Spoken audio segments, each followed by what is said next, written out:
Olá! Este vídeo foi feito pela professora Aline Marques Dias e tem por objetivo apresentar o projeto de eletiva cujo tema é Mitologias Gerais. A proposta desse projeto é tomar conhecimento sobre as diversas mitologias e instigar a criatividade dos alunos através de uma divertida viagem ao passado.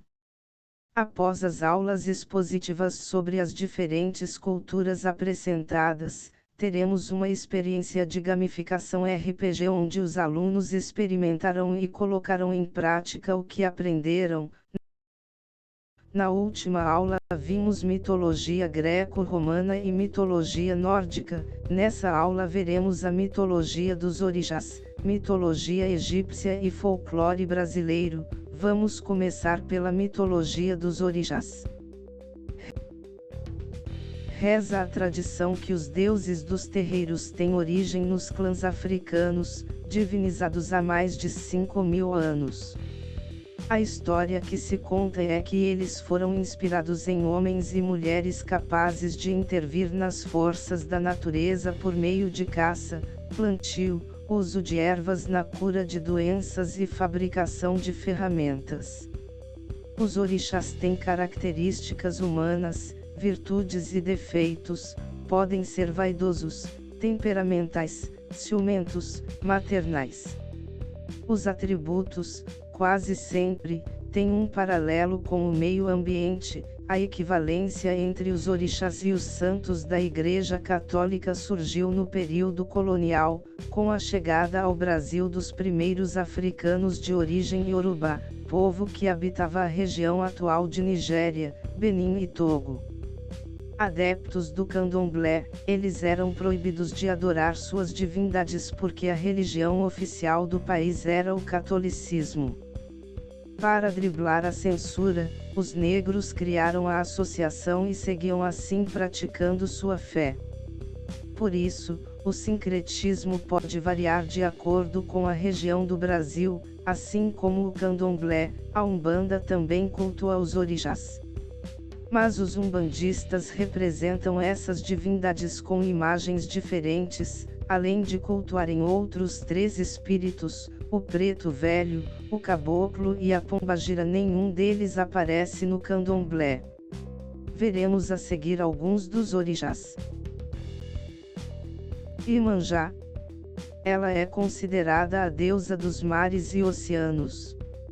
E a mãe de todos os orixás e representada com seios volumosos, simbolizando a maternidade e a fecundidade. Sua personalidade é maternal e tranquila. Seu elemento é a água. Seu símbolo é o leque, a espada e o espelho. Xangô é o deus do fogo e do trovão. Diz a tradição que foi rei de Oió, cidade da Nigéria. E viril, violento e justiceiro. Castiga mentirosos e protege advogados e juízes. Sua personalidade é atrevido e prepotente. Seu elemento é o fogo. Seu símbolo é o machado duplo, Oxé. Yansan é a deusa dos ventos e das tempestades. E a senhora dos raios e dona da alma dos mortos.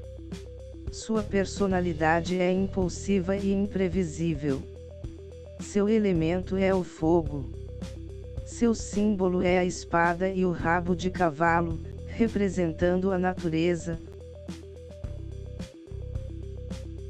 Oxóssi é o deus da caça. E o grande patrono do candomblé brasileiro. Sua personalidade é intuitivo e emotivo. Seu elemento são as florestas. Seu símbolo é o rabo de cavalo e chifre de boi. Ogum é o deus da guerra, do fogo e da tecnologia. No Brasil é conhecido como deus guerreiro. Sabe trabalhar com metal e, sem sua proteção, o trabalho não pode ser proveitoso. Sua personalidade é tímido e vingativo. Seu elemento é terra. Seu símbolo é a espada. Oxum é a deusa das águas doces, rios, fontes e lagos. E também deusa do ouro, da fecundidade, do jogo de búzios e do amor. Sua personalidade é maternal e tranquila. Seu elemento é água e seu símbolo é o abebê, leque espelhado. Exu é o mensageiro entre os homens e os deuses, guardião da porta da rua e das encruzilhadas. Só por meio dele é possível invocar os orixás. Sua personalidade é atrevido e agressivo. Seu elemento é o fogo. Seu símbolo é o ogó, um bastão adornado com cabaças e búzios. Ómulo, ou Obaluyaê, é o deus da peste e das doenças da pele. É o médico dos pobres. Sua personalidade é tímido e vingativo. Seu elemento é terra. Seu símbolo é o xaxará, feixe de palha e búzios. Nanã, deusa da lama e do fundo dos rios, associada à fertilidade, à doença e à morte. É a orixá mais velha de todos e por isso muito respeitada. Sua personalidade é vingativa e mascarada. Seu elemento é a terra. Seu símbolo é o ibiri, cetro de palha e búzios. Ossan é o deus das folhas e ervas medicinais.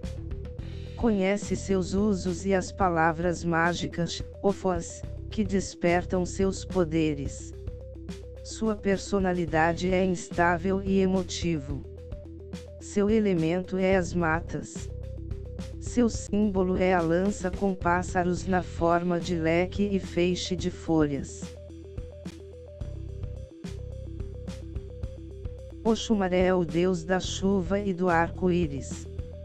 É, ao mesmo tempo, de natureza masculina e feminina. Transporta a água entre o céu e a terra. Sua personalidade é sensível e tranquilo. Seu elemento é água. Seu símbolo é a cobra de metal. Oxalá é o deus da criação. É o orixá que criou os homens. Obstinado e independente, é representado de duas maneiras, Oxaguian, jovem, e Oxulafan, velho. Sua personalidade é equilibrado e tolerante. Seu elemento é o ar. Seu símbolo é o oparoxó, cajado de alumínio com adornos. Há inúmeras histórias com as lendas da mitologia dos orixás. Deixarei o link de um livro para aprofundamento na descrição do vídeo. Por ora vamos refletir sobre a aula e responder no caderno. Qual figura da mitologia dos orixás mais chamou sua atenção? Por quê? Depois de responder essas questões vamos ver o próximo assunto.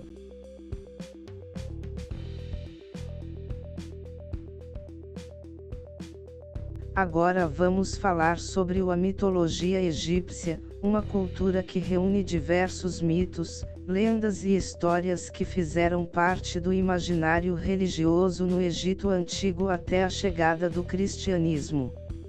As lendas disseminadas tinham como temas a origem do mundo, da natureza, dos homens e dos deuses. Elas explicavam fenômenos ainda desconhecidos pela ciência, sendo, portanto, de grande importância para a construção do imaginário dos egípcios. Muitos dos deuses egípcios eram misturas de humanos com animais, e veremos alguns exemplos deles a seguir. Amon-Ra-ou-Ra-Atum, o primeiro deus do panteão de deuses egípcios, responsável pela criação do mundo. e representado com o sol ou com a cabeça de uma ave de rapina no lugar da própria cabeça. Para os egípcios, os faraós eram a reencarnação do deus Ra. Tat, o filho de Ra, patrono da lua, deus da sabedoria e da cura. Possui corpo humano e cabeça de ave.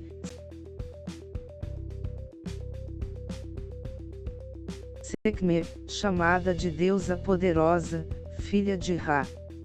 Deusa da destruição e protetora do sol. Tem a cabeça de leão e corpo de mulher.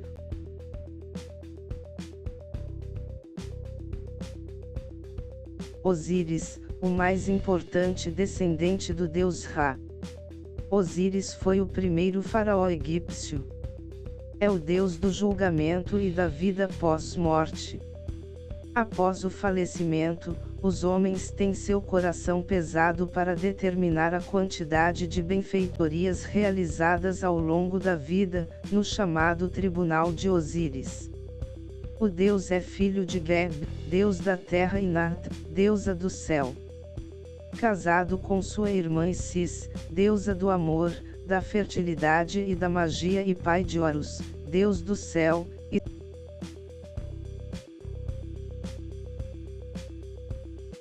Isis, esposa e irmã do deus Osíris. Isis é a deusa da fertilidade, do amor e da magia, descrita como piedosa e protetora. A deusa é representada com corpo humano e asas de águia.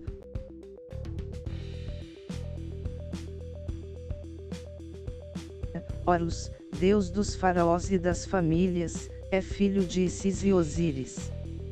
Após o assassinato do pai, Horus luta pelo trono com o tio Set. É representado com a cabeça de falcão e o corpo de homem.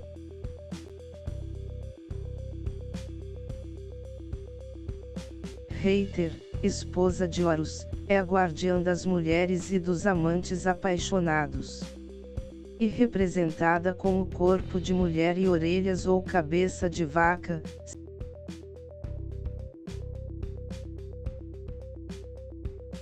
Set, deus do caos, das guerras, da escuridão, da inveja e traição.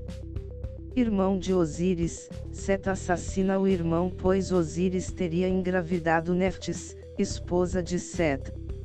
É representado com a cabeça de um tamanduá.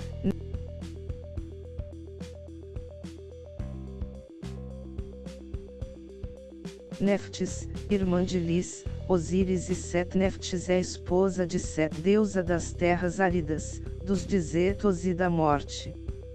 Neftis era considerada infértil, no entanto, teve um caso com Osíris e engravidou de Anubis. Assim foi descoberto que Set não poderia ter filhos, o que causou a ira do deus do caos. A deusa tem características humanas e assume a forma de águia. Anubis, deus dos mortos e doentes, responsável por conduzir as almas após a morte. Filho de Neftis e Osíris, foi responsável pelo embalsamamento e mumificação do corpo de Osíris. Representado com corpo humano e cabeça de chacal, a mitologia egípcia é mesmo muito interessante, vamos refletir sobre ela.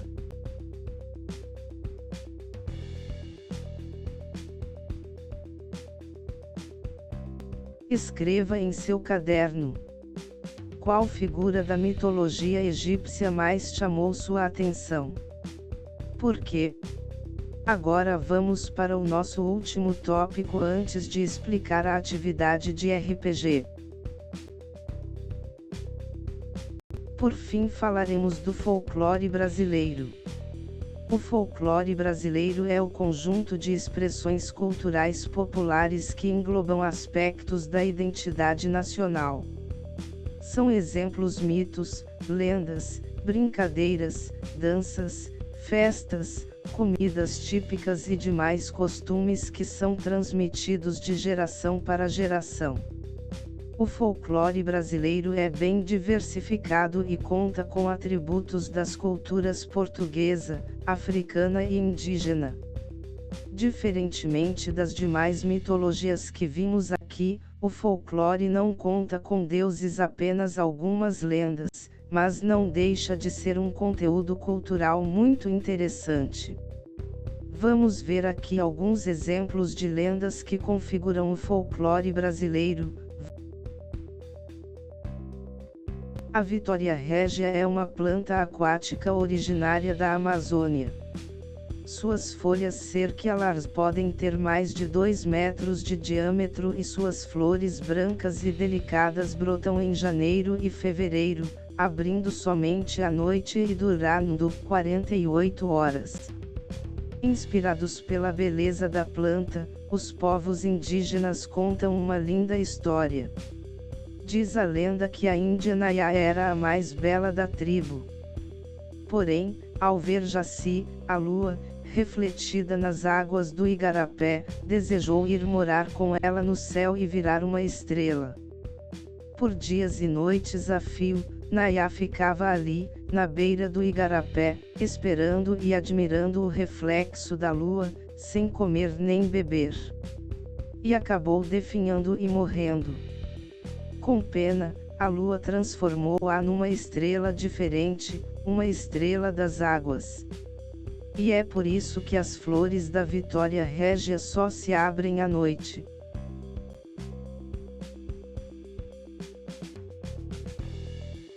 Nos mitos brasileiros, o Anhangá, ou Anhanga, era um espírito poderoso, que protegia as matas, os rios e os animais selvagens. Geralmente, aparecia como um veado enorme, de coloração branca, olhos vermelhos como o fogo e chifres pontudos. Mas também podia ser um tatu, homem, boi ou pirarucu. Diz a lenda que o Anhangá punia caçadores que maltratavam os animais e a floresta. Os invasores podiam levar pauladas invisíveis, chifradas e coices, ou cair no encanto de ilusões mágicas, perdendo-se na mata ou coisa pior. Mas era possível oferecer aguardente ou fumo de rolo ao Anhangá, pedindo sua proteção. Queimar castanhas de caju e fazer cruzes com madeiras da própria floresta também o afastavam. No entanto, isso só funcionava se o caçador se comportasse direito.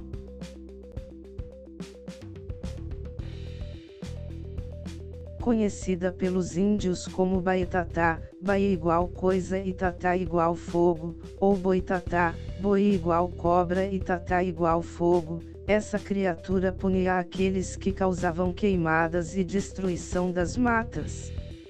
Descrito como um rastro de fogo que corria os campos e cerrados incendiando tudo ao seu redor, o Boitatá também podia ser visto como uma cobra gigante com olhos de fogo.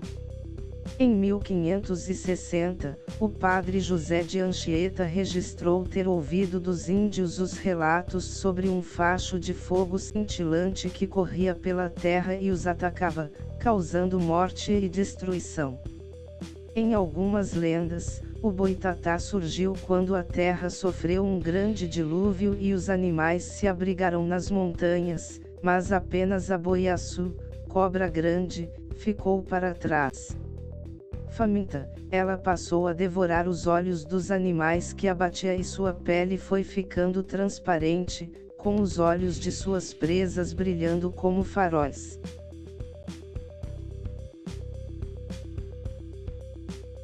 Um dos mitos mais importantes do nosso folclore, a Boiúna, ou cobra grande, era uma gigantesca serpente que habitava os rios caudalosos da Amazônia.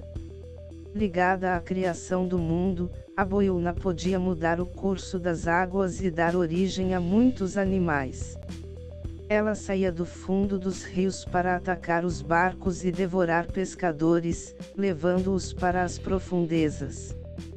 Diz a lenda que a Boiúna engravidou e teve 2 filhos, Maria Caninana e Honorato, que podiam virar gente ou cobra. Como Honorato era bondoso e sua irmã, cruel, os dois lutaram até a morte. Honorato venceu, mas desejava ser homem para sempre. Para isso, um soldado corajoso precisou causar um ferimento em sua cabeça com uma lâmina virgem. Assim, foi salvo de sua maldição.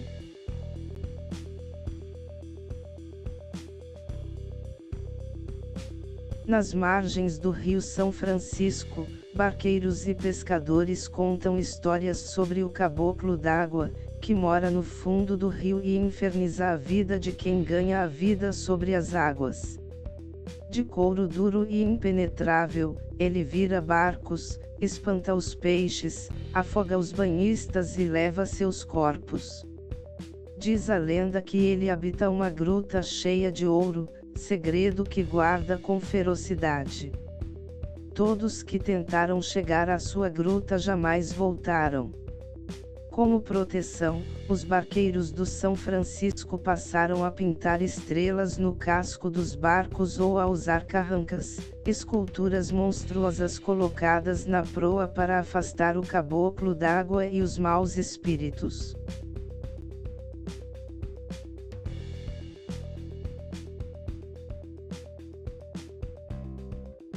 As lendas brasileiras contam muitas histórias de almas penadas, fantasmas e espíritos.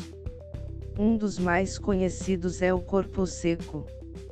Sempre que alguém é muito cruel, maltrata e abusa dos filhos ou agride a mãe e o pai, acaba condenado a um destino terrível. Depois que morre, nem Deus nem o diabo o aceitam. E até a terra o rejeita, expulsando seu corpo ressequido, condenado a vagar na noite como um ser de pele e ossos, que faz murchar tudo aquilo em que toca.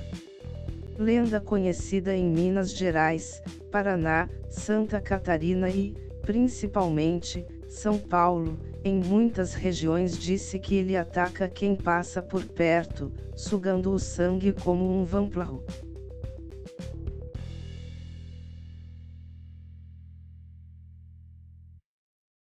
Protetor das matas e dos animais, o Curupira era descrito pelos indígenas como um menino com os cabelos vermelhos como o fogo e os pés virados para trás. Montado num porco selvagem e acompanhado por muitos desses animais, o Curupira castigava os caçadores que abatiam filhotes ou fêmeas em gestação, cortavam árvores sem motivo ou causavam queimadas indiscriminadas. Quando aproximava, vinha se assoviando e batendo nas árvores, para assustar os mais medrosos. Seus pés virados para trás também caçadores, enganavam os que encontravam suas pegadas e seguiam seus rastros, acabando perdidos na mata, muitas vezes para sempre.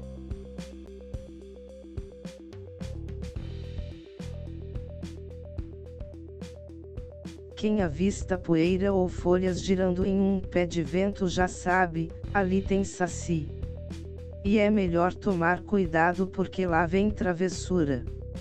Dizem que o saci pererê se diverte dando nó nas crinas e leibos dos cavalos, assustando as galinhas, fazendo o leite azedar e provocando todo tipo de bagunça dentro das casas. Personagem muito conhecido do folclore, ele é um menino negro, com uma perna só, que usa um gorrinho vermelho e um cachimbo. Diz a lenda que, se você conseguir roubar seu gorro mágico, o saci é obrigado a atender qualquer pedido seu.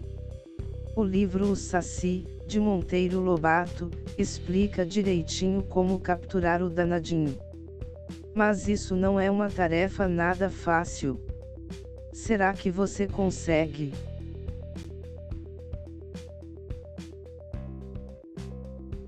O mito da Yara, ou a Mãe de Água, é um dos mais antigos e conhecidos. Com a chegada dos colonizadores, foi se transformando e a Yara acabou retratada como a sereia dos rios. Mas ela era muito mais do que isso. Nas lendas, a Yara é retratada como uma linda mulher, que atraía os homens com sua beleza e com sua voz. Disse que quem ouvia o seu canto acabava enfeitiçado.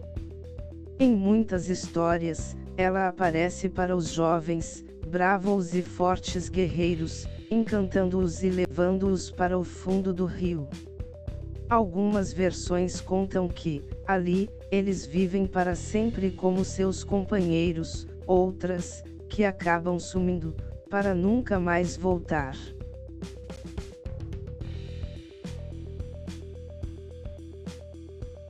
Mistura de mitos cristãos e africanos. A lenda do negrinho do pastoreio nasceu no sul do Brasil, e é uma lembrança triste do sofrimento dos negros escravizados. Castigado por um fazendeiro cruel por ter deixado um cavalo fugir, um menino negro foi amarrado e abandonado sobre um formigueiro. Na manhã seguinte, quando voltou ao local, o fazendeiro encontrou o menino ao lado de Nossa Senhora, e se ajoelhou pedindo perdão. Com a benção da santa, o menino montou em um cavalo e saiu galopando pelos campos, onde até hoje as pessoas dizem tê-lo visto, e a quem rezam pedindo ajuda quando precisam achar algum objeto perdido.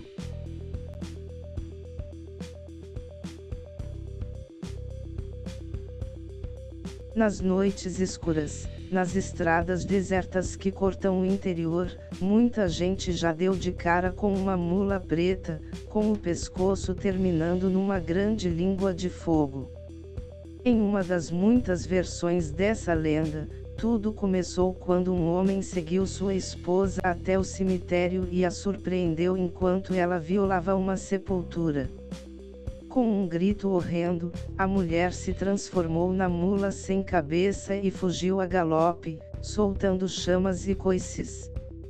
Originária do folclore português e espanhol, a mula sem cabeça é um dos mitos mais conhecidos do folclore brasileiro, e também um dos mais temidos. Na região norte do Brasil, muita gente conta histórias sobre a Matinta Pereira, uma bruxa velha que se transforma num pássaro de mau agouro. Quando a noite vai caindo, o pássaro agourento voa sobre as casas e seu canto estridente assusta os moradores. Para se livrar da má sorte, é preciso oferecer comida, presentes e agrados a Matinta Pereira, que depois volta sob a forma de velha para recolher as oferendas.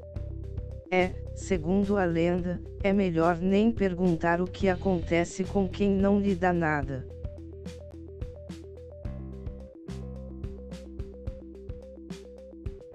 Diz a lenda que no interior da floresta amazônica vive um monstro terrível, um gigante faminto coberto de pelos, com um olho só e uma bocarra imensa no lugar do umbigo. De braços longos e garras afiadas, uma pinguari vaga pela mata em busca de animais e pessoas para devorar. Muita gente acredita que a origem da lenda do mapinguari seja o megatério, ou preguiça gigante, um animal pré-histórico que vivia nessas terras até 10.000 anos atrás e cujo esqueleto pode ser visto no Museu Nacional, na Quinta da Boa Vista.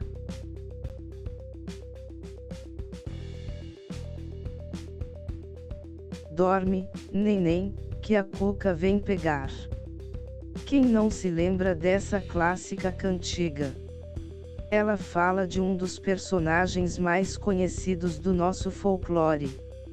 Originária de lendas portuguesas e espanholas, a cuca chegou ao Brasil, onde se misturou com as histórias de bruxas e feiticeiras. Descrita como uma velha de cabelos desgrenhados ou como uma criatura de corpo humano e cabeça de jacaré, com uma longa cauda, a cuca assustava as crianças e, diz a lenda, devorava aquelas que não obedeciam a seus pais. Popularizada pelos livros de Monteiro Lobato, a cuca virou estrela de TV nas séries infantis e desenhos animados do Sítio ou do Pica-Pau Amarelo. e recentemente virou um meme internacional, viajando o mundo via internet. Nas margens dos rios da Amazônia, o povo conta histórias sobre um rapaz misterioso que aparece à noite, durante festejos e beilos, para conquistar o coração das mocas mais bonitas. Charmoso e sedutor, o jovem desaparece tão misteriosamente quanto surgiu, deixando as moças com o coração partido e, geralmente, com uma grande surpresa, uma gravidez indesejada. O povo diz que aquele jovem na verdade é um boto, um parente dos golfinhos, que vive nas águas dos rios brasileiros, mas que se transforma em gente sempre que deseja passear e namorar um pouco. Essa lenda já virou filme de cinema e até desenho animado, para quem quiser conferir.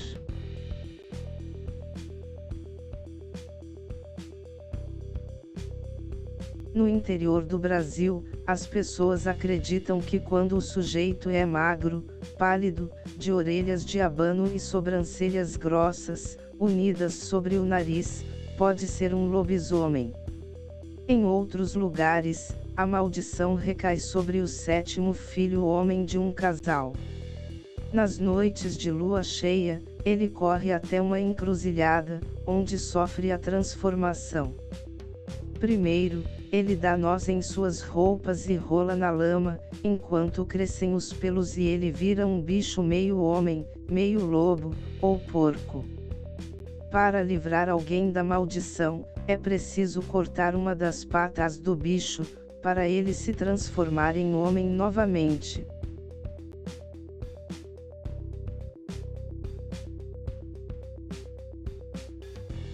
Vamos refletir sobre essa aula.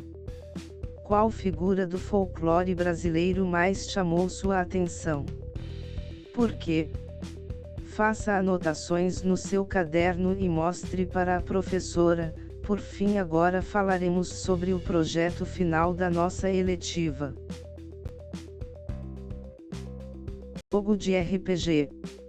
Afinal, o que é um RPG? RPG é um jogo onde você pode ser um personagem diferente, você pode ter poderes e fazer coisas incríveis. Como se joga RPG? O RPG tem um narrador, o mestre, no caso a professora, e vários jogadores, ou seja, os alunos, e no decorrer do jogo é contada uma história. Vamos ver o que é necessário para criar um RPG. Um RPG tem como características: um mestre, jogadores, dados e fichas. Vamos começar explicando quem é o mestre e o que ele faz.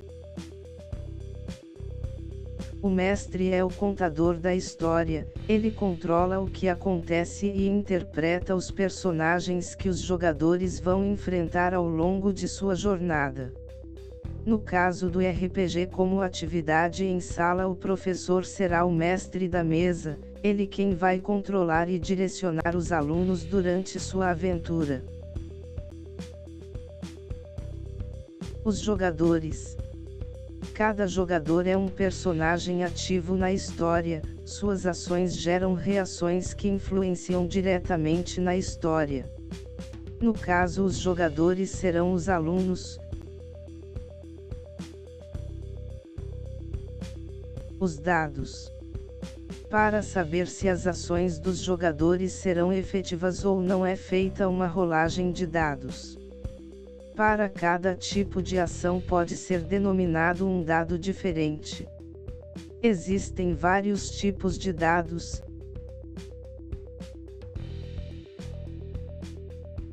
As fichas.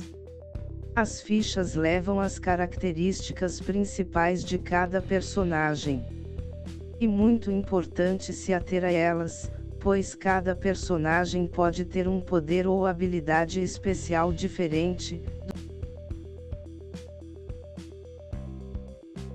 Durante o jogo você pode fazer o que quiser, Seja criativo para resolver os problemas da aventura. Toda vez que quiser fazer uma ação, basta pedir uma rolagem de dados para a sua professora e caso você obtenha um bom número, sua ação poderá ser efetiva. Criando seu personagem. Primeiramente, sua professora vai disponibilizar para você um arquivo para que você preencha uma ficha de personagem. Você terá tanto o arquivo de texto quanto um link de formulário onde poderá preencher. Nessa ficha você criará um personagem com base na mitologia que você mais gostou. Primeiro escolha um nome para o seu personagem, em seguida escolha a que mitologia ele vai pertencer. Depois escolha o poder ou habilidade especial que ele vai ter e por fim, descreva a história do seu personagem. Você pode inventar quem são os pais, ele pode ser filho de algum deus, você pode explicar de onde vêm seus poderes. Enfim, seja criativo. Agora vamos ver a história do nosso RPG. Nossa história começa com todos vocês na escola. A professora Aline trouxe um artefato misterioso do museu para expor para os alunos no pátio durante o intervalo. A professora explica que esse artefato desconhecido foi encontrado no fundo do mar. Ele tem 6 lados e inscrições em grego antigo, hieróglifos, símbolos africanos, símbolos indígenas, runas nórdicas e uma face completamente em branco. Nenhum historiador entendeu como inscrições tão diferentes foram parar no mesmo artefato. Um aluno de uma sala diferente da sua e que você não conhece vai até a mesa onde o artefato está exposto e brinca com a caixinha de vidro onde o objeto está. Para com isso, Jonas. Vai acabar quebrando esse troço. Uma garota fala para ele. E só uma pedra velha, até parece que vai estragar só porque eu peguei. Ele diz abrindo a caixinha de vidro: Rei, é molevinha, dá até para arremessar. Jonas, você vai quebrar. Deixa esse negócio onde estava. Como que eu vou quebrar uma pedra, Ana? Deixa de ser medrosa. Eu estou falando para devolver. Ana diz muito brava. Se você quer, então vem pegar. Jonas diz e começa a correr pelo pátio. Ana segue correndo atrás dele para recuperar o objeto, mas Jonas é muito mais rápido. De repente a professora Aline aparece no pátio. O que está acontecendo? Parem de correr agora antes que alguém se machuque. Ela grita.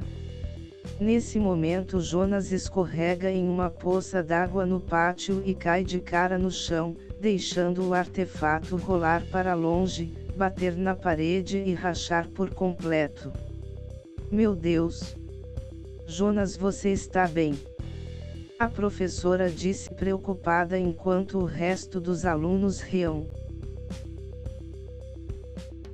Estou sim.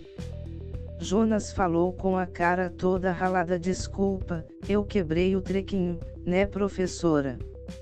Ele se estivou e pegou o artefato que estava rachado. Eu falei que ele ia quebrar. Ana cruzou os braços e empinou o nariz. Me dá o artefato, Jonas. A professora pediu. E quando a professora tocou no objeto, uma estranha luz começou a sair das rachaduras. Uma luz tão forte e brilhante que cegava a todos no pátio. O que está acontecendo? Os alunos perguntavam assustados. Um grande estrondo se ouviu e quando a luz finalmente cessou não havia mais ninguém no pátio. Vocês acordam em um mundo completamente estranho. Vocês não são mais vocês mesmos, Agora cada um de vocês está preso no corpo do personagem que vocês criaram. Vocês agora possuem os poderes que escolheram e devem usar eles para desvendar como sair desse mundo encantado onde vocês estão aprisionados e voltar para o mundo real. Todos que estavam no pátio agora estão em uma enorme clareira de grama verde. Há uma grande pedra com símbolos entalhados bem ao centro da clareira e aos pés dela está o corpo da professora segurando um fragmento do artefato.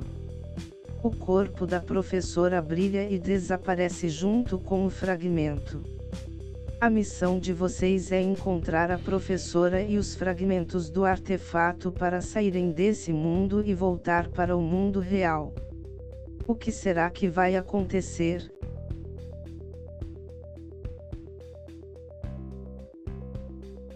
Muito bem. A nossa aula de hoje fica por aqui. Todas as anotações que vocês fizeram no caderno e reflexões podem ser mandadas para a sua professora via WhatsApp. O formulário que vale nota estará disponível até dia 31 de maio de 2021. Deixarei alguns links de leitura complementar na descrição do vídeo. Entrem em contato para plantão de dúvidas em horário de aula no número de WhatsApp que a professora disponibilizou. Bons estudos e até a próxima aula!